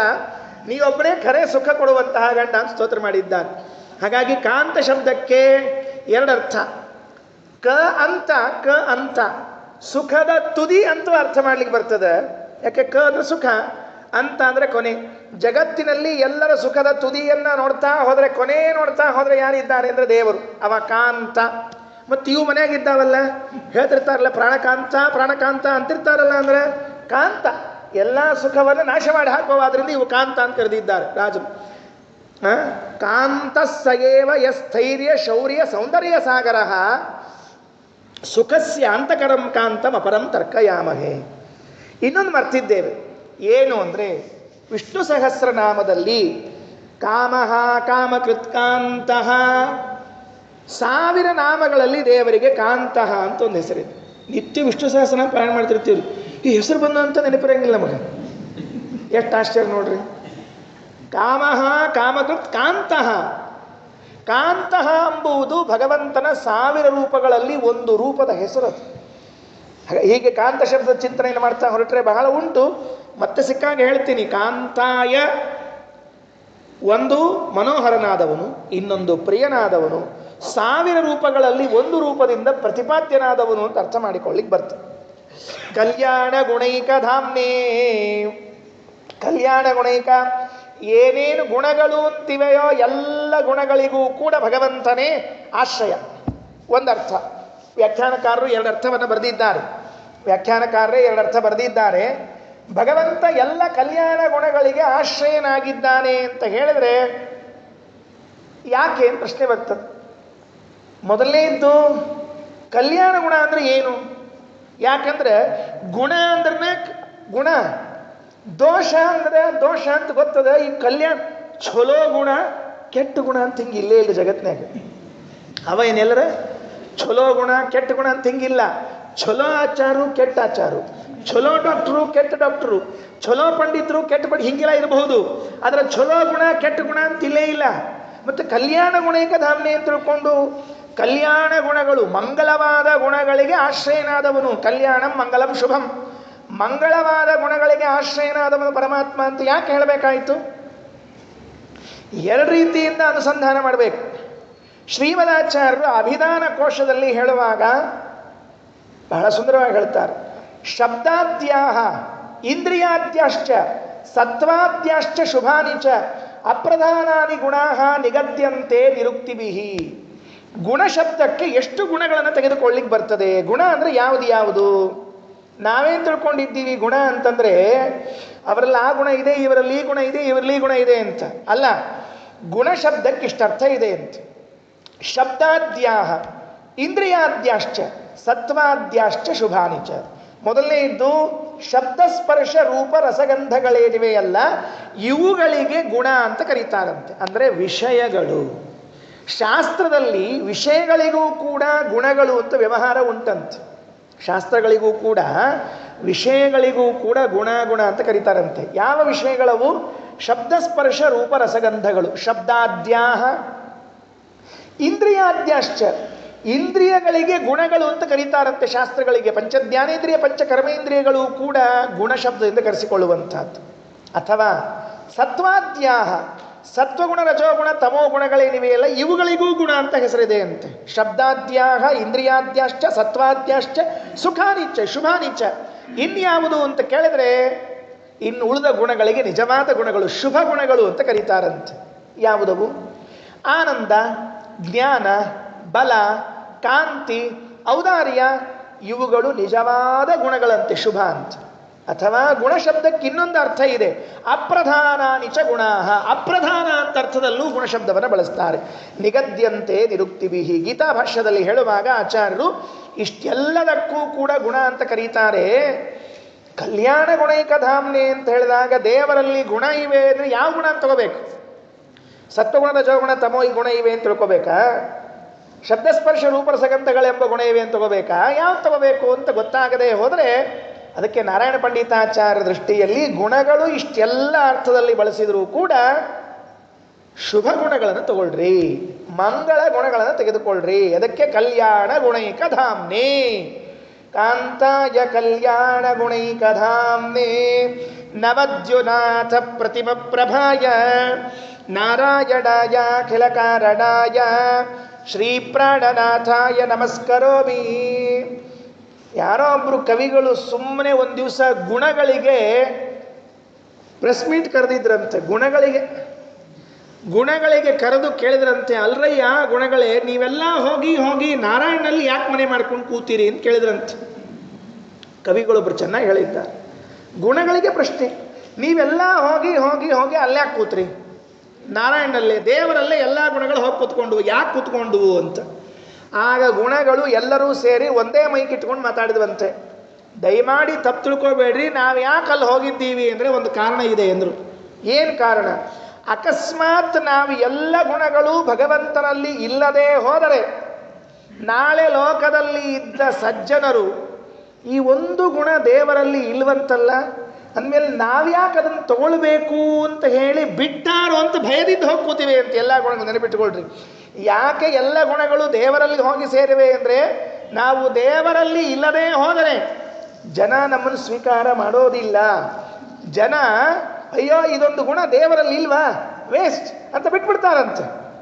ಅದಕ್ಕೆ ಅಂಜಿಕೊಂಡು ಎಲ್ಲ ಗುಣಗಳು ದೇವರಲ್ಲಿ ಬಂದು ಸೇರಿವೆಯಂತೆ ಅನ್ನೋದಕ್ಕಾಗಿಯೇ ಆ ಎಲ್ಲ ಗುಣಗಳು ಕಲ್ಯಾಣ ಗುಣಗಳಾಗಿವೆ. ಯಾಕೆ? ಸ್ವೀಕಾರಕ್ಕೆ ಅರ್ಹವಾದ ಗುಣಗಳಾಗಿವೆ ಅನ್ನೋದಕ್ಕಾಗಿ ಕಲ್ಯಾಣ ಗುಣೈಕ ಧಾಮ್ನೇ ಅಥವಾ ಧಾಮ ಅನ್ನೋ ಶಬ್ದಕ್ಕೆ ಆಚಾರ್ಯರು ಮನೆ ಅಂತ ಅರ್ಥ ಇದ್ದಂತೆ ಸ್ವರೂಪ ಅಂತ ಅರ್ಥ ಹೇಳಿದ್ದಾರೆ. ವ್ಯಾಖ್ಯಾನಕಾರರು ಹೇಳಿದ್ದಾರೆ, ಧಾಮ ಅಂದರೆ ಸ್ವರೂಪ. ಕಲ್ಯಾಣ ಗುಣ ಸ್ವರೂಪ ಭಗವಂತ. ಕಲ್ಯಾಣ ಗುಣಗಳು ಅವನಲ್ಲಿವೆ, ಕಲ್ಯಾಣ ಗುಣಗಳ ಸ್ವರೂಪನಾಗಿದ್ದಾನೆ ಭಗವಂತ ಅಂತ ಅರ್ಥ ಮಾಡಿಕೊಳ್ಳ್ರಿ. ಅಥವಾ ಇನ್ನೊಂದು ಅರ್ಥ ಮಾಡಬಹುದು. ಏನು ಕಲ್ಯಾಣ ಗುಣೈಕ ಧಾಮ್ನೆ ಅಂದರೆ? ಕಲ್ಯ ಅಂದರೆ ಪ್ರತ್ಯೂಷ ಅಹರ್ಮುಖಂ ಕಲ್ಯ ಉಷ ಪ್ರತ್ಯುಷಸಿ ಅಭಿ. ಕಲ್ಯ ಅಂದರೆ ಪ್ರಾತಃ ಕಾಲ ಅಂತ ಅರ್ಥ. ಅಣ ಅಂದರೆ ಹೇಳೋದು ಅಂತ ಅರ್ಥ. ಕಲ್ಯಾಣ ಗುಣ ಅಂದರೆ ಬೆಳಗ್ಗೆ ಎದ್ದು ಹೇಳುವ ಗುಣಗಳು ಯಾವುದೋ ಅಂಥ ಗುಣಗಳನ್ನು ಕಲ್ಯಾಣ ಗುಣಗಳು ಅಂತ ಹೇಳ್ಬೋದು. ಬೆಳಗ್ಗೆ ಎದ್ಕೊಳ್ಳಿ ದೇವ್ರ ಗುಣ ಹೇಳುತ್ತಾನೆ, ಮತ್ತೆ ಇನ್ನು ನಮ್ಮ ಗುಣ ಹೇಳ್ತೀವ ಎಲ್ಲಾದರೂ ಅಲ್ಲ. ಈಗ ಚೇಂಜ್ ಆಗಿದೆ ಬಿಡ್ರಿ. ಬೆಳಗ್ಗೆ ಎದ್ಕೊಳ್ಳಿ ಮೊಬೈಲ್ ನೋಡ್ತೀವಿ, ಆ ವಿಷಯ ಬೇರೆ. ಮೊದಲೆಲ್ಲ ಬೆಳಗ್ಗೆ ಎದ್ದು ಕೂಡಲೇ ಫಸ್ಟ್ ದೇವ್ರ ಗುಣ ಹೇಳ್ತಿದ್ರು. ಏಳು ಬೆಳಗಾಯಿತು ಅಂತ ದೇವ್ರಿಗೆ ಹೇಳ್ಕೊಂಡು ಬರ್ತಿದ್ವಿ. ಈಗೆಲ್ಲ ಮೊಬೈಲೇ ನಮ್ಮನ್ನು ಎಬ್ಬಿಸ್ತದೆ. ಏಳು ಬೆಳಗಾಯಿತು 3 ಸಲ ಎಬ್ಬಿಸ್ತದೆ. ಏಳಲಿಲ್ಲ ಅಂದರೆ ಗೊತ್ತಾಯಿತು, 7 ರಾತ್ರಿ ಆಯಿತು, ಮಲ್ಕೋಪುಳು ಪರ್ಮನೆಂಟ್ ಅಂತ ಹೇಳಿ. ಅದಕ್ಕಾಗಿ ಕಲ್ಯಾಣ ಗುಣ ಅಂದರೆ ಬೆಳಗ್ಗೆ ಹೇಳುವ ಗುಣಗಳು. ಕಲ್ಯೇ ಅಣ. ಹೀಗೆ ಕಾಂತಾಯ ಕಲ್ಯಾಣ ಗುಣೈಕ ಧಾಮ್ನೇ ನವದ್ಯುನಾಥ ಪ್ರತಿಮ ಪ್ರಭಾಯ. ನವದ್ಯುನಾಥ ಹೊಸದಾಗಿ ಉದಯಿಸುವಂತಹ ಸೂರ್ಯನ ಪ್ರಕಾಶ ಏನು ಚಂದ ಇರ್ತದ್ರಿ. ಸೂರ್ಯೋದಯ ಕಾಲದ ಬಣ್ಣ ಅದು ದೇವರದ್ದು. ಯಾಕೆ ಇದನ್ನು ಹೇಳಬೇಕಾಯಿತು ನಾರಾಯಣ ಪಂಡಿತಾಚಾರ್ಯರು ಅಂದರೆ, ಶ್ರೀಮದಾಚಾರ್ಯರು ತಂತ್ರಸಾರ ಸಂಗ್ರಹದಲ್ಲಿ ಹೇಳುವಾಗ ನಾರಾಯಣನ ವರ್ಣನೆ ಮಾಡ್ತಾ ಇರುವಾಗ ಉದ್ಯದ್ಭಾಸ್ವತ್ಸಮಾಭಾಸಃ, ಹೆಂಗಿದ್ದ ನಾರಾಯಣ ಅಂತ ಕೇಳಿದ್ರೆ ಉದಯಿಸುವ ಸೂರ್ಯನಂತೆ ಅಂತ ನಾರಾಯಣ ಆಚಾರ್ಯರು ತಂತ್ರಸಾರದಲ್ಲಿ ವರ್ಣನೆ ಮಾಡಿದಂತೆ ನಾರಾಯಣ ಪಂಡಿತಾಚಾರ್ಯರು ನವದ್ಯುನಾಥ ಪ್ರತಿಮ ಪ್ರಭಾಯ. ಮುಂದಿನ ಶ್ಲೋಕದಲ್ಲಿ ವಾಸಿಷ್ಠ ಕೃಷ್ಣ ಯಾದವ ಕೃಷ್ಣ ಹೇಗಿದ್ದಾರೆ ಅಂದರೆ ನೀರದ ನೀಲಭಾಸೆ, ನೀಲಿ ಬಣ್ಣದೇ ಹೊರತು. ನೀಲಿ ಬಣ್ಣ ಅಂದರೆ ಏಷ್ಯನ್ ಪೇಂಟ್ ನೀಲಿ ಅಲ್ಲವತ್ತ. ಇವು ನಮ್ಮ ಅಗ್ದಿ ನೀಲಿ ಬಣ್ಣ ಅಂದ್ಕೊಳ್ಳೆ ಈ ಗಾಡಿಗೆ ಡಿಸ್ಟರ್ಬರ್ ಹಚ್ಚಿರ್ತಾರಲ್ಲ ಅಂಥ ನೀಲಿ ಹಚ್ಚಿಬಿಟ್ಟಿರ್ತಾರೆ ರೀ ಅವ್ರು. ಒಯ್ದು ಈ ಸಿನಿಮಾ ಸೀರಿಯಲ್ TV ನೋಡಿದ್ರೆ ಕೃಷ್ಣನ್ ಗಾಬರಿ ಆಗ್ತದೆ. ಎಷ್ಟು ನೀಲಿ ಎಲ್ಲರ ಅಂಥ ನೀಲಿ ಇಲ್ಲೇ ಇಲ್ರಿ. ನೀರದ ನೀಲಭಾಸೆ ಎಷ್ಟು ಚೆನ್ನಾಗಿದೆ. ಮೋಡದ ಬಣ್ಣ ಅಂತ ಹೇಳಿದ್ದಾರೆ. ನೀರು ತುಂಬಿದ ಮೋಡದ ಬಣ್ಣ ಏನಿದೆಯೋ ಆ ಬಣ್ಣ ಅಂತ ಹೇಳಿದ್ದಾರೆ ವಿನಃ ಈ ಪೇಂಟಿನ ಬಣ್ಣ ಅಲ್ಲ ನಮ್ಮ ಸ್ವಾಮಿದು. ಅದಕ್ಕೆ ಅವನು ಬರೇ ನೀಲಿ ಬಣ್ಣ ಇದ್ದಾನೆ ಅಂತ ತಿಳಿಬೇಡ್ರಿ, ಕೆಂಪು ಇದ್ದಾನೆ. ಪರಶುರಾಮ ದೇವರ ವರ್ಣನೆ ಮಾಡುವಾಗ ಅಂಗಾರವರ್ಣಂ ಅಭಿತೋಂಡ ಬಹಿಪ್ರಭಾಭಿಹಿ ವ್ಯಾಪ್ತಂ. ಅಂಗಾರವರ್ಣ ಕೆಂಪು ಬಣ್ಣದವರು ಪರಶುರಾಮ ದೇವರು. ರಾಮ ನೀಲಮೇಘಶ್ಯಾಮ, ಪರಶುರಾಮ ಕೆಂಪು, ನಾರಾಯಣ ಕೆಂಪು, ವಾಸಿಷ್ಠ ಕೃಷ್ಣ ಯಾದವ ಕೃಷ್ಣರು ನೀಲಿ. ಹಿಂಗೆ ದೇವರದು ಎಲ್ಲ ತರಹದ ಬಣ್ಣವಂತೆ. ಬ್ರಹ್ಮಸೂತ್ರ ಭಾಷೆಯಲ್ಲಿ ಹೇಳುವಾಗ ಆಚಾರ್ಯರು ಶುಕ್ಲಂ ಪೀತಂ ನೀಲಂ ಕೃಷ್ಣಂ ಲೋಹಿತಮಿತಿ ಎಲ್ಲ ಬಣ್ಣದಲ್ಲಿ ದೇವರದು ರೂಪ ಇದೆ ಅಂತ ಹೇಳಿಬಿಟ್ಟಿದ್ದಾರೆ. ನವದ್ಯುನಾಥ ಪ್ರತಿಮ ಪ್ರಭಾಯ. ಯಾರವನು? ನಾರಾಯಣಾಯ ಅಖಿಲ ಕಾರಣಾಯ, ಎಲ್ಲ ಜಗತ್ತಿಗೆ ಅವನು ಕಾರಣ. ಶ್ರೀ ಪ್ರಾಣನಾಥಾಯ ನಮಸ್ಕರೋಮಿ. ಶ್ರೀ ಪ್ರಾಣನಾಥಾಯ ಸರಳವಾದ ಅರ್ಥ. ವಿಶ್ವಪತಿ ತೀರ್ಥರು ವೇದಾಂಗ ತೀರ್ಥರು ಎಲ್ಲರೂ ವ್ಯಾಖ್ಯಾನ ಮಾಡುವಾಗ ಒಂದು ಸುಂದರವಾದ ವ್ಯಾಖ್ಯಾನ ಮಾಡ್ತಾರೆ. ಶ್ರೀ ಮತ್ತು ಪ್ರಾಣ. ಶ್ರೀ ಅಂದರೆ ಮಹಾಲಕ್ಷ್ಮಿ, ಪ್ರಾಣ ಅಂದರೆ ಮುಖ್ಯ ಪ್ರಾಣದೇವರು. ನಾಥ ಅಂತಂದರೆ ಅವರಿಬ್ಬರಿಗೂ ಕೂಡ ಒಡೆಯನಾದವನು ಅಂತ ಅರ್ಥ. ಶ್ರೀ ಪ್ರಾಣನಾಥ ಸರಳವಾದ ಅರ್ಥ. ಶ್ರೀ ಪ್ರಾಣನಾಥಾಯ ಲಕ್ಷ್ಮೀದೇವಿಗೂ ಮತ್ತು ಪ್ರಾಣದೇವರಿಗೂ ಒಡೆಯನಾದವನು ಅಂತ ಅರ್ಥ. ಯಾಕೆ ಹೀಗೆ? ಸ್ವಲ್ಪ ಚೇಂಜ್ ಮಾಡೋಣಂತ. ಏನು ಚೇಂಜ್ ಮಾಡೋಣಂತ? ಶ್ರೀಶ್ಚ ಶ್ರೀಶ್ಚ ಶ್ರೀಹಿ ಪ್ರಾಣಶ್ಚ ಶ್ರೀಪ್ರಾಣೋ ಶ್ರೀಪ್ರಾಣಯೋ ನಾಥ ಶ್ರೀಪ್ರಾಣನಾಥ. ಶ್ರೀ ಅಂತನ್ನೋ ಶಬ್ದಕ್ಕೆ ಒಂದರ್ಥ, ಭಾರತೀ ದೇವಿ ಅಂತ ಅರ್ಥ. ಯಾಕೆ? ಶಂರೂಪಮಾಸ್ಥಿತ ವಾಯುದೇವರಿಗೆ ಶಂ ಅಂತ ಹೆಸರಂತೆ. ಅವರನ್ನು ಆಶ್ರಯಿಸಿಕೊಂಡದ್ದಕ್ಕಾಗಿ ಭಾರತೀ ದೇವಿಗೆ ಶ್ರೀ ಅಂತ ಹೆಸರು. ಒಂದು ಶ್ರೀ ಅಂದರೆ ಭಾರತೀ ದೇವಿ, ಇನ್ನೊಂದು ಶ್ರೀ ಅಂದರೆ ಮಹಾಲಕ್ಷ್ಮೀ ದೇವಿ. ಯಾಕೆ ಕೇಳೇ ಆಚಾರ್ಯ ನಮಗೆ ಗೊತ್ತಿಲ್ಲ ಇನ್ನು ಆಚಾರ್ಯ. ಶ್ರೀ ಸೂಕ್ತ ಅಂತ ಹೋದ ವಾರದಾಗ ನೀವು ಪ್ರವಚನ ಮಾಡಿರಿ, ನಮ್ಗೆ ಗೊತ್ತಿಲ್ಲ. ಶ್ರೀ ಅಂತ ಯಾಕಂತಾರೆ ಹೇಳ್ರಿ ಮಹಾಲಕ್ಷ್ಮೀ ದೇವಿಗೆ? ಅಲ್ಲ ಆಕಿ ಶ್ರೀ ಯಾಕೆ ನೋಡ್ರಿ, ಕೇಳಿದಾಗ ಗೊತ್ತಾಗೋದಿಲ್ಲ. ಹೇಗೆ ಶಂ ಅಂತ ಹೆಸರಿರುವ ವಾಯುದೇವರನ್ನ ಆಶ್ರಯಿಸಿಕೊಂಡದ್ದಕ್ಕೆ ಭಾರತೀ ದೇವಿ ಶ್ರೀ ಆಗಿದ್ದಾಳೋ, ಆಚಾರ್ಯರು ಭಾಗವತ ತಾತ್ಪರ್ಯದಲ್ಲಿ ಹೇಳ್ತಾರೆ, ಶ್ರೀ ಅಂತನ್ನುವ ಶಬ್ದ ಭಗವಂತನ ಸೌಂದರ್ಯದ ಹೆಸರಂತ. ಭಗವಂತನ ಸೌಂದರ್ಯಕ್ಕೆ ಶ್ರೀಹಿ ಅಂತ ಕರಿಬೇಕಂತೆ. ದೇವರ ತಲೆಗೊಂದು ಹೆಸರು ಪ್ರತ್ಯೇಕ ಇದೆ. ತಸ್ಯ ಪ್ರಿಯಮೇವ ಶಿರಃ ಮೋದೋ ದಕ್ಷಿಣ ಪಕ್ಷ ಪ್ರಮೋದ ಉತ್ತರ ಪಕ್ಷ ಆನಂದ ಆತ್ಮ ಬ್ರಹ್ಮಪುಚ್ಛಂ ಪ್ರತಿಷ್ಠಾ. ದೇವರ ಒಂದೊಂದು ಅಂಗಾಂಗಗಳಿಗೆ ಒಂದೊಂದು ಪ್ರತ್ಯೇಕ ಹೆಸರಿದ್ದಂತೆ ದೇವರ ಸೌಂದರ್ಯಕ್ಕೆ ಒಂದು ಹೆಸರಿದೆ ಅಂತೆ. ಏನು? ಶ್ರೀ ಅಂತ ಹೆಸರಂತೆ. ಆ ದೇವರ ಸೌಂದರ್ಯವನ್ನ ಆಶ್ರಯಿಸಿಕೊಂಡದ್ದಕ್ಕಾಗಿ ಈ ಮಹಾಲಕ್ಷ್ಮೀ ದೇವಿಗೆ ಶ್ರೀಹಿ ಅಂತ ಹೆಸರು ಬಂದಿದೆ ಅಂತ ಭಾಗವತ ತಾತ್ಪರ್ಯದಲ್ಲಿ ಶ್ರೀಮದಾಚಾರ್ಯ ಹೇಳುವಾಗ. ಹಾಗಾಗಿ ಶಂ ಅಂತ ಕರೆಸಿಕೊಂಡ ವಾಯುದೇವರನ್ನು ಆಶ್ರಯಿಸಿಕೊಂಡದ್ದಕ್ಕೆ ಭಾರತಿ ಶ್ರೀ ಆದರೆ, ಭಗವಂತನ ಸೌಂದರ್ಯವನ್ನು ಆಶ್ರಯಿಸಿಕೊಂಡದ್ದಕ್ಕೆ ಮಹಾಲಕ್ಷ್ಮೀ ದೇವಿ ಶ್ರೀ. ಶ್ರೀಶ್ಚ ಶ್ರೀಶ್ಚ ಶ್ರೀಹಿ ಇಬ್ಬರು, ಭಾರತೀ ದೇವಿ ಮಹಾಲಕ್ಷ್ಮೀ ದೇವಿ. ಪ್ರಾಣ ಅಂದರೆ ಮುಖ್ಯ ಪ್ರಾಣ, ಅವರಿಗೆ ನಾಥ ಅಂತಂದರೆ ಒಡೆಯನಾದವರು ಅಂತ ಅರ್ಥ. ಶ್ರೀ ಪ್ರಾಣನಾಥಾಯ ಅಂತ. ಇದು ಒಂದು ಅರ್ಥ ಮಾಡಿದರೆ ಇನ್ನೊಂದು ಅರ್ಥ ಮಾಡಬಹುದು. ಏನು ಮಾಡಬಹುದು? ಶ್ರೀಶ್ಚ ಶ್ರೀಶ್ಚ ಶ್ರೀಶ್ಚ ಶ್ರಿಯ ಅಂತ ಅರ್ಥ ಮಾಡಿಬಿಟ್ಟು ಮೂರು ಬಹುವಚನ, ಅಥವಾ ಶ್ರಿಯ ಅಂತ ಒಂದು, ಶ್ರೀಹಿ ಅಂತ ಒಂದು ಇಟ್ಕೊಳ್ರಿ. ಯಾಕೆ ಅಂದರೆ ಶಚೀದೇವಿಗೂ ಶ್ರೀ ಅಂತ ಹೆಸರಿದೆ ಅಂತ. ಶಚೀದೇವಿ, ಪಾರ್ವತೀ ದೇವಿಗೂ ಶ್ರೀ ಅಂತ ಹೆಸರಿದೆ, ಶ್ಯಾಮಲಾದೇವಿಗೂ ಶ್ರೀ ಅಂತ ಹೆಸರಿದೆ, ಉಷಾದೇವಿಗೂ ಶ್ರೀ ಅಂತ ಹೆಸರಿದೆ. ತಾಶ್ಚ ಇಂದ್ರಧರ್ಮ ನಾಸತ್ಯ ಸಂಶ್ರಯ ಶ್ರಿಯ ಈರಿತಾ. ಮಹಾಭಾರತ ತಾತ್ಪರ್ಯ ನಿರ್ಣಯದಲ್ಲಿ ಭಾರತೀ ದೇವಿಗೆ ಶ್ರೀ ಅಂತ ಹೆಸರು, ಪಾರ್ವತೀ ದೇವಿಗೆ ಶ್ರೀ ಅಂತ ಹೆಸರು, ಶಚೀದೇವಿಗೆ ಶ್ರೀ ಅಂತ ಹೆಸರು, ಶ್ಯಾಮಲಾದೇವಿಗೆ ಶ್ರೀ ಅಂತ ಹೆಸರು, ಉಷಾದೇವಿಗೆ ಶ್ರೀ ಅಂತ ಹೆಸರು ಅಂತ ಹೇಳಿದ್ದಾರೆ. ಇವರೆಲ್ಲರಿಗೂ ಕೂಡ ನಾಥನಾದವನು ಪರಮಾತ್ಮ. ಆದ್ದರಿಂದ ಶ್ರೀ ಪ್ರಾಣನಾಥಾಯ. ಬೇರೆ ಅರ್ಥ ಹೇಳಬಹುದಾ? ಹೇಳಬಹುದು. ಯಾಕೆ? ಶ್ರೀ ಅಂದರೆ ಏನು ಅಂತ ಕೇಳಿದ್ರೆ, ಐತ್ರಿ ಉಪನಿಷತ್ನಲ್ಲಿ ಹೇಳುವಾಗ ತಾವಾ ಏತಾಹ ಶೀರ್ಷನ್ ಶ್ರಿಯ ಶ್ರಿತಾ ಚಕ್ಷು ಶ್ರೋತ್ರಂ ಮನೋವಾಚಮಿತಿ. ಶ್ರೀಹಿ ಅಂದರೆ ಇಂದ್ರಿಯಗಳಂತ. ನೋಡ್ರಿ, ಶ್ರೀಹಿ ಅನ್ನೋ ಶಬ್ದಕ್ಕೇನು ಅಂದರೆ ಇಂದ್ರಿಯಗಳು. ನಿಜವಾದ ಸಂಪತ್ತು ಯಾವುದು ಅಂದರೆ ನಮ್ಮೇನು ಇಂದ್ರಿಯಗಳಿವೆ ನೋಡ್ರಿ, ಇವೇ ದೊಡ್ಡ ಸಂಪತ್ತಂತೆ. ಕಣ್ಣು ಸರಿ ಅದನ ಭಾರಿ ಶ್ರೀಮಂತ, ಕಿವಿ ಸರಿ ಅದನ ಭಾರಿ ಶ್ರೀಮಂತ. ಒಮ್ಮೆ ನಾನೊಂದು ಕಥೆ ಓದಿದ್ದೆ. ಈ ಸಮುದ್ರ ದಂಡೆಯ ಮೇಲೆ ಒಬ್ಬ ಮಲ್ಕೊಂಡಿದ್ದಂತೆ ಬಾಬಾ. ಇನ್ನೊಬ್ಬ ಸಮುದ್ರ ದಂಡಿಗೆ ಬಂದು ಆತ್ಮಹತ್ಯೆ ಮಾಡ್ಕೋಬೇಕು ಅಂತ ಹೊರಟಿದ್ದಂತೆ. ಸಮುದ್ರದಲ್ಲಿ ಧುಮುಕೋದು ಸಾಯೋದು ಅಂತ. ಇವ ಆರಾಮ್ ಮಲ್ಕೊಂಡಿದ್ರಿ. ಆಶ್ಚರ್ಯ ಆಯ್ತು, ನಮ್ಗೆ ಎಷ್ಟು ಒದ್ದಾಟದ ಎಲ್ಲ ಅದ, ಇವು ಇಷ್ಟು ಮಲ್ಕೊಂಡಲ್ಲ ಆರಾಮ್ ಅಂತ ಹೇಳಿ ಕೇಳಿಕ್ ಬಂದಂತ.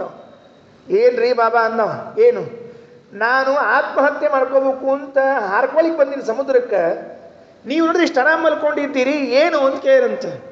ಬಾಬಾ ನನ್ನ ಬಿಡು, ನಿನಗೇನು ಸಮಸ್ಯೆ ಆಗಿದೆ ಹೇಳು. ನನ್ನ ಕಡೆ ಏನು ಒಂದು ಪೈಸಾ ಇಲ್ಲ, ಉಣ್ಲಿಕ್ಕಿಲ್ಲ, ತಿನ್ಲಿಕ್ಕಿಲ್ಲ, ಇಷ್ಟು ಬಡತನ ಅದ, ಸಾಕಾಗಿ ಹೋಗ್ಬಿಟ್ಟದ, ಸಾಯ್ಬೇಕು ಅಂತ ಇಟ್ಕೊಂಡಿನಿ ಅಂತ. ಅಯ್ಯೋ ಹುಚ್ಚ, ಅದಕ್ಕೆ ಯಾಕೆ ಸಾಯ್ಬೇಕು? ಬಾ ಇಲ್ಲಿ, ನಿಂಗೆ ಎಷ್ಟು ಬೇಕು ಹೇಳೋದು. ಅಲ್ರಿ ಏನೋ ಒಂದಿಷ್ಟು ಬೇಕು ನನಗೆ, ಅಷ್ಟು ನಾ ಕೊಡಿಸ್ತೀನಿ. ಹೌದಾ? ಹೆಂಗೆ ಕೊಡಿಸ್ತೀನಿ? ನೀ ಬಾ ನನ್ನ ಜೊತೆಗೆ ಅಂದು. ಸರಿ ಅಂತ ಹೇಳಿ ಅವ್ನು ಕರ್ಕೊಂಡು ಒಂದು 4 ಹೆಜ್ಜೆ ಸಮುದ್ರ ದಂಡಿಗೆ ಹೋಗುವಾಗ ಒಂದು ಮಾತು ಹೇಳಂತೆ. ಇಲ್ಲ, ಅವರು ದುಡ್ಡು ಕೊಡೋರಿದ್ದಾರಲ್ಲ, ಅವರು ಒಂದು ನಿನ್ನ ಕಡೆಯಿಂದ ಕೇಳ್ತಾರ, ನೀ ಅವ್ರಿಗೆ ಕೊಡಬೇಕು ಅಂತ. ನನ್ನ ಕಡೆ ಏನಿಲ್ಲಂತ ಹೊಂಟೀನಿ, ಮತ್ತೇನು ಕೊಡುವುದು ಅಂದ. ಏನಿಲ್ಲ, ಅವರು ನೀ ಎಷ್ಟು ಆಫರ್ ಮಾಡ್ತೀವಿ? ಒಂದು 5 ಲಕ್ಷ ಬೇಕು, 10 ಲಕ್ಷ ಬೇಕು. ಹಂಗಾರೆ ಅವರು ಒಂದು ಕಣ್ಣು ಕೇಳ್ತಾರೆ, ಕಣ್ಣು ಕೊಡ್ಬೇಕಾಗ್ತದೆ. ಅವರೊಂದು ಕಿಡ್ನಿ ಕೇಳ್ತಾರೆ, ಕಿಡ್ನಿ ಕೊಡ್ಬೇಕಾಗ್ತದೆ. ಒಂದು ಕಿಡ್ನಿ ಕೊಡು ಒಂದು 20 ಲಕ್ಷ ಕೊಡ್ತಾರೆ, ಒಂದು ಕಣ್ಣು ಕೊಡು 5 ಲಕ್ಷ ಕೊಡ್ತಾರೆ, ಹಾರ್ಟ್ ಕೊಡು ಒಂದು 50 ಲಕ್ಷ ಕೊಡು. ಅವ ಅಂದ, ಮತ್ತು ಅವೆಲ್ಲ ಕೊಟ್ಟ ಮೇಲೆ ನಾ ಇದ್ದೇನು ಮಾಡಲಿ ಅಂತ ಹೇಳಿದ.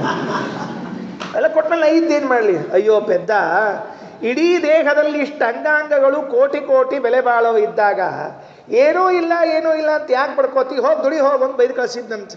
ಹಾಗಾಗಿ ನಮ್ಮ ಇಂದ್ರಿಯಗಳೇ ನಿಜವಾದ ಸಂಪತ್ತು. ಶ್ರೀ ಪ್ರಾಣನಾಥಾಯ ಅಂದರೆ ಎಲ್ಲ ಇಂದ್ರಿಯಗಳಿಗೂ ಉಸಿರಾಟಕ್ಕೂ ನಾಥನಾಗಿದ್ದಾನೆ ಪರಮಾತ್ಮ. ಆದ್ದರಿಂದ ಶ್ರೀ ಪ್ರಾಣನಾಥಾಯ. ಅಥವಾ ಶ್ರೀ ಎಂಬ ಶಬ್ದಕ್ಕೆ ಇಂದ್ರಿಯಾಭಿಮಾನಿ ದೇವತೆಗಳು, ಆ ದೇವತೆಗಳಿಗೂ ಒಡೆಯನಾಗಿದ್ದಾನೆ ಪರಮಾತ್ಮ. ಬೇರೆ ಒಂದಿದೆ, ಏನು? ರುಚಃ ಸಾಮಾನಿ ಯಜುಂಸಿ ಸಾಹಿ ಶ್ರೀಹಿ ಅಮೃತ ಸತಾಂ. ಮೊನ್ನೆ ಹೇಳಿದ್ರಲ್ಲ ಮಂತ್ರ, ಅದಕ್ಕೆ ಶ್ರೀಹಿ ಅಂತನ್ನೋ ಶಬ್ದಕ್ಕೆ ವೇದಗಳು ಅಂತ ಅರ್ಥ. ಸಾಹಿ ಶ್ರೀಹಿ ಅಮೃತ ಸತಾಂ. ಸಜ್ಜನರಿಗೆ ಸಂಪತ್ತು ಯಾವುದು ಅಂದರೆ ವೇದಗಳೇ ಅಂತ. ಹಾಗಾಗಿ ಶ್ರೀ ಪ್ರಾಣನಾಥಾಯ ಅಂದರೆ ವೇದ ಪ್ರತಿಪಾದ್ಯನಾದವನು ನಾರಾಯಣ ಅಂತ ಅರ್ಥ. ಶಾಸ್ತ್ರಯೋನಿತ್ವಾತ್ ಸೂತ್ರಾರ್ಥ. ಹೀಗೆ ಶ್ರೀ ಪ್ರಾಣನಾಥಾಯ ನಮಸ್ಕರೋಮಿ ಅಂತ ನಾರಾಯಣ ನಮಸ್ಕಾರ ಮಾಡ್ತಾ ಇದ್ದಾರೆ. ಪ್ರಾರಂಭವಾಗಿದೆ. ಆದ್ದರಿಂದ ಇವತ್ತು ಇಷ್ಟಕ್ಕೆ ಅಲ್ಪಾರಂಭ ಕ್ಷೇಮಕರ ಅಂತ ತಿಳ್ಕೊಂಡು ಸುಮಧ್ವ ವಿಜಯದ ಒಳಗೆ ಮಂಗಳ ಶ್ಲೋಕದಲ್ಲಿ ಪ್ರವೇಶ ಮಾಡಿದ್ದೇವೆ. ಕಾಂತಾಯ ಕಲ್ಯಾಣ ಗುಣೈಕಧಾಮ್ನೇ ನವದ್ಯುನಾಥ ಪ್ರತಿಮ ಪ್ರಭಾಯ ನಾರಾಯಣಾಯ ಕಾರಣಾಯ ಶ್ರೀ ಪ್ರಾಣನಾಥಾಯ ನಮಸ್ಕರೋಮಿ. ನಾಳೆಯಿಂದ ಮುಂದಿನ ಶ್ಲೋಕಗಳು. ಅನಾಕುಲಂ ಗೋಕುಲಮುಲ್ಲಲಾಸ ಯತ್ಪಾಲಿತಂ ನಿತ್ಯಮನಾವಿಲಾತ್ಮ ತಸ್ಮೈ ನಮೋ ನೀರದ ನೀಲಭಾಸೆ ಕೃಷ್ಣಾಯ ಕೃಷ್ಣಾರಮಣ ಪ್ರಿಯಾಯ. ಶ್ರೀಕೃಷ್ಣಾರ್ಪಣಮಸ್ತು.